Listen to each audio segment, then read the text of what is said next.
કદાચ કોઈ દીકરાનો જન્મ થાય તો મા બાપ ખૂબ રાજી થાય.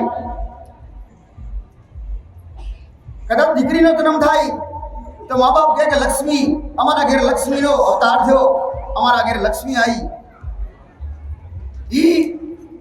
ઈ લક્ષ્મી જેવી દીકરી કદાચ એને લાડકોડથી મોટી કરી હોય અને 18-20 વર્ષની અરે રે 18-20 વર્ષથી મોટી કરી હોય ને 18-20 વર્ષની વ્યક્તિ અરે રે એ દીકરી કદાચ એવું કહેતી હોય કે મા ને બાપ, મા બાપ કરે એ નહીં પડે, મારું જાતે હું કરીશ. અને એ મા બાપને છોડીને કદાચ કોઈ પરાયા પુરુષ હાથે ભાગી જાય ને એ દીકરી કહેવાને લાયક પણ નથી. આવો બનાવ તારી પહા બન્યો, આવો બનાવ બન્યો નહીં. અરે રે આ ગુનાથી તમે બે ત્યારે મા બાપ કદાચ દીકરીના આગળ નબળા બની જાય, મજબૂર બની જાય. પણ મા બાપની માતાઓ હોય, મા બાપની પૂજેલી અને ઘડીઓની પોત છોકરીનો હવાલ લીધેલી માતા હોય ને એ કદાચ તમને છોડે નહીં. જ્યારે કઈ તકલીફ પડતી હોય અને તકલીફ કદાચ પડતી હોય ને એ વખતે માં કહેતી હોય અને મા બાપ કહેતા હોય કે માં કોઈ સદી હોય તો સદી, કોઈ મહેંદી હોય તો મહેંદી, કોઈ જવું હોય તો જવું. આવું કે માં અમારી ઘડીની પૂજેલી હોય માં અને પોસ પકડીના હવન લીધેલી હોય તો માં થોડી પગજે. માં આજે દીકરી આપણા ગીધામાં નથી, માં દીકરી આપણા ગીધામાં નથી. માં દીકરીએ પોતાનું જાતે એના મનથી કર્યું ને એ અમને પસંદ નથી. માં શાવ રોગ નહીં કરી હોય, શાવ તારી માં નીરી હોય, તારા મા બાપની આબરૂ નીચી હોય, તારા મા બાપે ઊંચા નહીં કરી હોય, દીકરી સમયસર જાય નહીં ને એને મા બાપ ઊંચા કરે મારી દીકરી જોઈ, મા બાપને ચિંતા થાય, તારા મા બાપને ચિંતા રહેતી હોય, તારા મા બાપનો નિહાળો લીધો નહીં મૂળજી. આજ એ નિહાળાનું પરિણામ ભોગવું છું. એ એક બાજુ પ્રતિ માતા પ્રજાપતિ અરે રે બ્રાહ્મણી માતા અને બીજી એક ચંદ્રી જતી માતા અને ત્રીજી એક જવું ઝોપડી તારી પહાઈ જવું ઝોપડી એની જ્યારથી ત્યાં ઘર બદલ્યા અને જ્યારથી કદાચ તારી જાતે પસંદ કર્યું ને એના પછી તારા શરીર દુઃખ ને આમાં સાચી વાત ઈ દુઃખ મટાડવો હોય અને દુઃખ મટાડવો હોય કદાચ એવી આ તો હેત હતો ને પ્રેમ હતો ઈ આજ હેત ને પ્રેમ રહ્યા નથી. બેના વચ્ચે દીવાલ ઊભી થઈ, બેના વચ્ચે તિરાડ ઉડી, બેના ઝઘડા થયા, હત્યા ચાલુ થયા, આમ તમારા પ્રેમ ખતમ થઈ ગયા. આજ પ્રેમ નથી. પ્રેમ હોય 2.5 શબ્દનો પ્રેમ 2.5 વર્ષ હાલે, અને 2.5 વર્ષ થઈ ગયા એનાથી વધારે થયા અને આજ તમે જુદા પડ્યા. અરે રે કઈક વાર પુરુષ વિહાઈ જતો રે તો કઈક વાર દીકરા આજ પિયરની માતા અરે રે તને 18-20 વર્ષની મોટી કરી, તને ખવરાઈ પીવરાઈ ડુગરા અરે રે મારે હું કેવું દીકરા. અને આજ તે તારી હાથે પસંદ કરી તારી જિંદગી.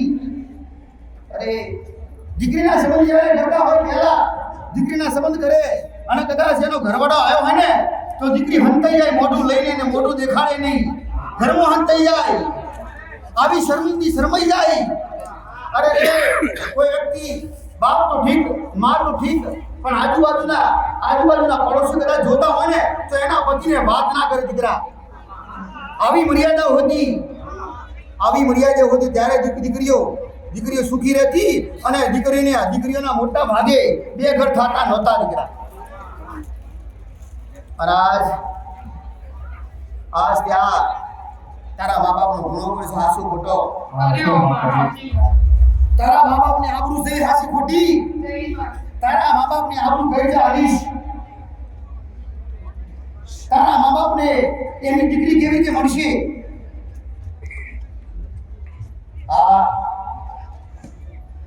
આ ગુનાના ભાગીદાર બે દુખી છે. 100 રૂપિયા પ્રમાણે મળે, 100 રૂપિયા જતા રહે, મળતું કશું નથી, ધંધા બંધ થઈ ગયા.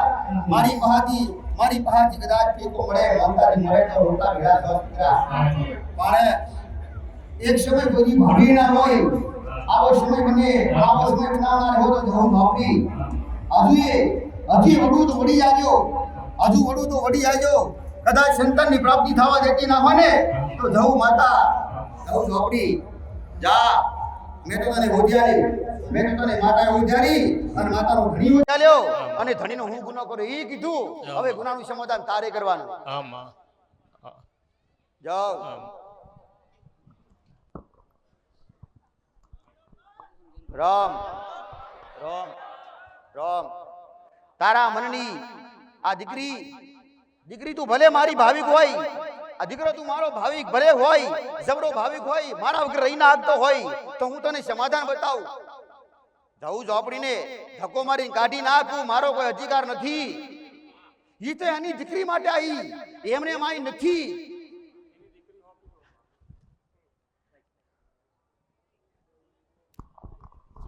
માં એની દીકરી હું આપી દઉં પાછી અને માફી માંગી લઉં મારા પપ્પાની. સરદાર આ કચકડાની ઢીંગલી નથી કે લાયો ને પાછી મેલી આવીશ.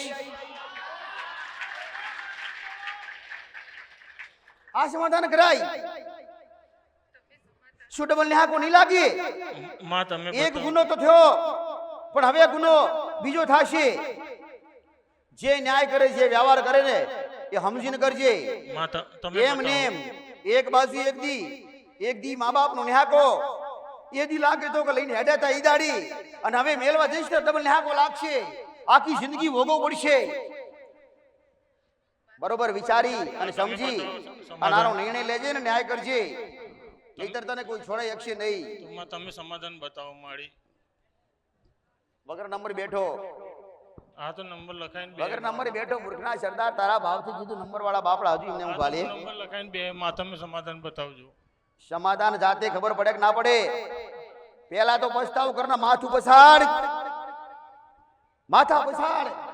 એની હું માં આગળ કે માં તારો ચોર છું, તારો ગુનેગાર છું. માં અરે રે માં તારા ઘર તારું ઘર ભાડ્યું, તારા ઘરમાંથી ચોરી કરી. એ માં તારો ચોર છું, તારો ગુનેગાર છું. માં દંડે કર માં, અને માં સજા જે આલવી હોય હાલ. આવું કેવું પડે. હા માં. દેવને હક ને અધિકાર ની પડી હોય.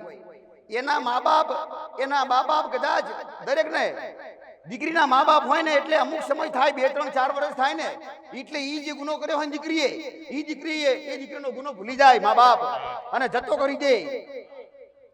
પણ ઈ તો આજના માણસો. પણ આજથી 25 વર્ષ પહેલા બાપનું કદાચ નાક વાઢી હોય ને એ દીકરી કદાચ ભાડી જાય ને તો કુવામાં નાખી દેતા દીકરા. અને દીકરો હોય ને ઊભો હરગાઈ નાખે, એને જીવતા ના રાખતા. આવી ખુન્નસ ચડતી, એવા ઝેર ચડતા અને એવા બદલા લેતા. પણ આજ તો બધા ભેડા ને ભેડા. હા માં. આજ ભેડા ભેડા, ચોરે ભેડા ને શૌકારે ભેડા. ચોર ને શૌકારે કેવા ગુને. અરે રે ગુનેગાર ને સજા હાલે તો માતા કઈ રીતે હાલે? ભેડા ને ભેડા થઈ ગયા હોય એટલે બે પક્ષ દુખી. ભેડા થઈ ગયા માં. બે પક્ષ દુખી. ઈ પક્ષે દુખી, મા બાપ પડો અને તમે દુખી. ભેડા થઈ ગયા માં. તમે તો દુખી બરાબર છે, ગુનાથી દુખી. પણ ઈ તો ગુનેગાર નતા બિચારા ગુનેગાર નેતા ને ગુનેગાર થઈ ગયા. તમારા કારણે ગુનેગાર થયા કે તમને અપનાવીને ગુનેગાર થયા. હજુ તમને અપનાય ના હોત ને તો બાપડા ઈ તો દુખી ના થોત. પણ